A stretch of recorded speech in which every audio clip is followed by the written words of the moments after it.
A letter to Mr. Tickell, by Edward Young, occasioned by the death of the right Hun. Joseph Addison, Esq. 1719. 2 nunc eris alter ab illo. VIRG. Along with me in Oxford groves confined, in social arts and sacred friendship joined. Fair Isis sorrow and fair Isis boast, lost from her side. But fortunately lost. Thy wonted aid, my dear companion, bring, and teach me thy departed friend to sing. A darling theme. Once powerful to inspire, and now to melt, the muses' mournful choir. Now, and now first, we freely dare commend his modest worth, nor shall our praise offend. Early he bloomed amid the learned train, and ravished Isis. Listened to his strain. See, see, she cried, old Maro's muse appears, walked from her slumber of 2,000 years. Her finished charms to Addison she brings, thinks in his thought, and in his numbers sings. All read transported his pure classic page, read, and forget their climate and their age. The state, when now his rising fame was known, unrivaled genius challenged for her own, nor would that one, for scenes for action strong, should let a life evaporate in song. As health and strength the brightest charms dispense, wit is the blossom of the soundest sense. Yet few, how few, with lofty thoughts inspired, with quickness pointed, and with rapture furred, in conscious pride, their own importance find, blind to themselves, as the hard world is blind. Wit they esteem a gay but worthless power, the slight amusement of a leisure hour. Unmindful that, concealed from vulgar eyes, majestic wisdom wears the bright disguise. Poor Dido fondled thus, with idle joy, dread Cupid, lurking in the Trojan boy. Lightly she toyed, and trifled with his charms, and knew not that a god was in her arms, who greatest excellence of thought could boast. In action, too, have been distinguished most. This summer's 46, new, and Addison sent forth from the malignant regions of the north, to be matured in more indulgent skies, where all the vigor of the soul can rise, through warmer veins, where sprightlier spirits run, and sense enlivened sparkles in the sun. With secret pain the prudent patriot gave the hopes of Britain to the rolling wave, anxious, the charge to all the stars resigned, and placked a confidence in sea and wind. Ausonia soon received her wondering guest, and equal wonder in her turn confessed, to see her fervors rivaled by the pole, her luster beaming from a northern soul. In like surprise was her Senia's lost, to find his picture grace a foreign coast. Now the wide field of Europe he surveys, compares her kings, her thrones and empires weighs, in ripened judgment and consummate thought. Great work, by Nassau's favor cheaply bought, he now returns to Britain a support, wise in her senate, graceful in her court, and when the public welfare would permit, the source of learning, and the soul of wit.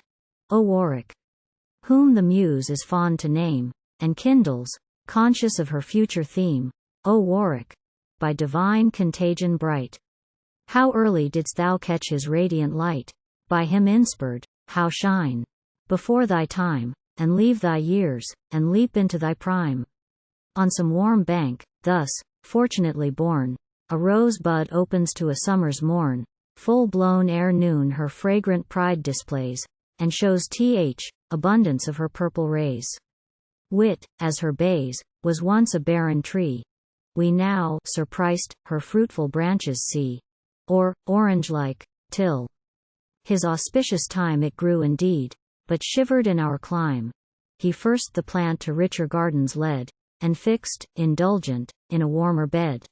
The nation, pleased, enjoys the rich produce, and gathers from her ornament her use. When loose from public cares the grove he sought, and filled the leisure interval with thought, the various labors of his easy page, a chance amusement, polished half an age. Beyond this truth old bards could scarce invent, who durst to frame a world by accident. What he has sung, how early and how well, the Thames shall boast, and Roman Tiber tell. A glory more sublime remains in store, since such his talents, that he sung no more. No fuller proof of power, Almighty gave, making the sea, then curbing her proud wave.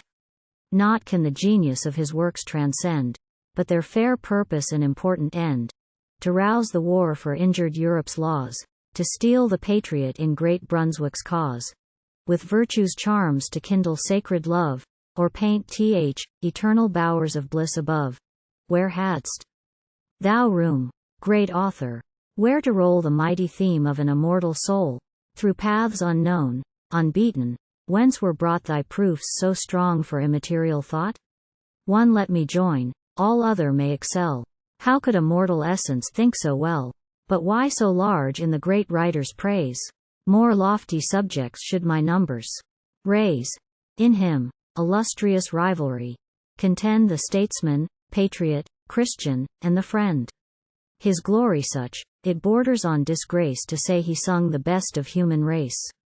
In joy once joined, in sorrow now for years, partner in grief, and brother of my tears, Tickell. Accept this verse, thy mournful due, thou further shalt the sacred theme pursue, and, as thy strain describes the matchless man, thy life shall second what thy muse began. Though sweet the numbers, though a fire divine dart through the whole, and burn in every line, who strives not for that excellence he draws, is stained by fame, and suffers from applause. But haste to thy illustrious task, prepare the noble work, well trusted to thy care, the gift, 47, bequeathed by Addison's command, to crags made sacred by his dying hand. Collect the labors, join the various rays, the scattered light in one united blaze. Then bear to him so true, so truly loved, in life distinguished, and in death approved, a mortal legacy. He hangs awhile in generous anguish o'er the glorious pile, with anxious pleasure the known page reviews, and the dear pledge with falling tears bedews. What though thy tears, poured o'er thy godlike friend, thy other cares for Britain's weal suspend? Think not, O patriot, while thy eyes o'erflow, those cares suspended for a private woe. Thy love to him is to thy country shown. He mourns for her who mourns for Addison.